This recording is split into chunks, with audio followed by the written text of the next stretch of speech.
पतरस की पहली पत्री 2 का 2 पद, तीनों जगह एक ही बात लिखी हुई है, एक भोजन के बारे में लिखा हुआ है।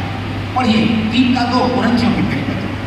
मैंने तुम्हें दूध पिलाया, मैंने तुमको दूध पिलाया है, अन्न न खिलाया, अन्न नहीं खिलाया, क्योंकि तुम उसको नहीं खा सकते, तुम उसको खा नहीं सकते, वरन अब तक भी नहीं खा सकते हो। और कितने विश्वासी अब तक नहीं खा पा रहे हैं अन्न, क्योंकि अब तक शारीरिक हो, क्योंकि अब तक शारीरिक रूप में जीवन बिता रहे हैं आत्मिक लोग।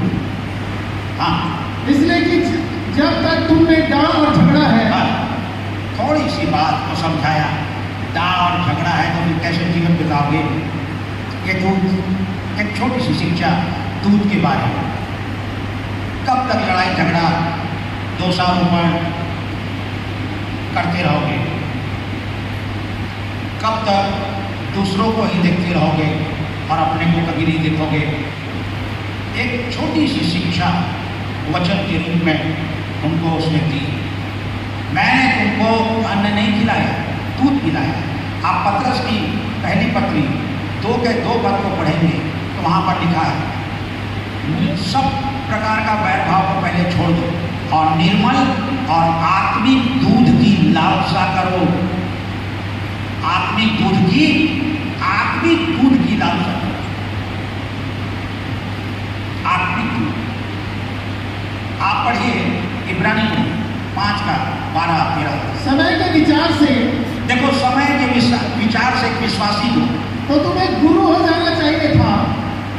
यदि हम 5-10 साल से सेवा ये यहाँ संगति कर रहे हैं 15 साल से, तो समय के हिसाब से गुरु हो जाना चाहिए। हाँ, तो अभी यह आवश्यक हो गया है। अभी ये आवश्यक हो गया है।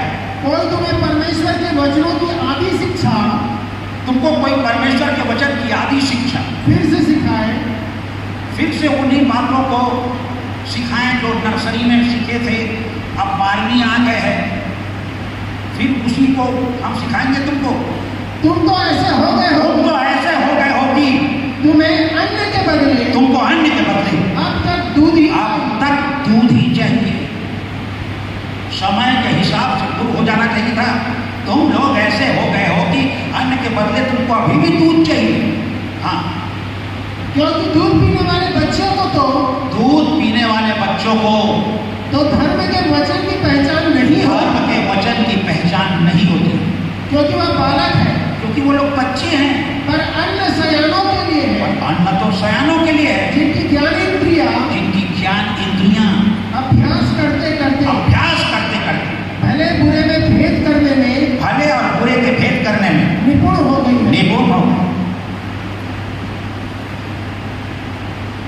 समय के हिसाब से आप गुरु हो जाइए।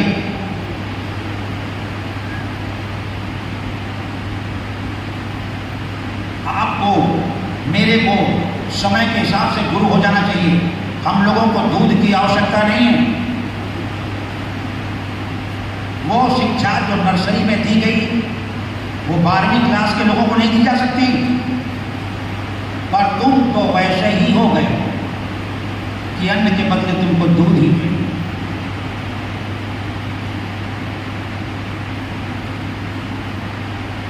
यीशु मसीह परमेश्वर का पुत्र है, प्रभु है, मुक्तिदाता है। इसके बाद और भी बातें हैं, गहरी बातें।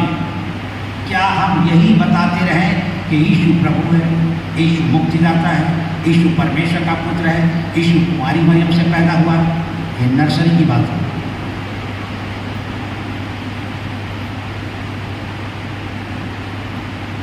ये सब छोटी छोटी बात है, कई बार बताई गई। पौलुस कहता है अब गुरु हो जाओ।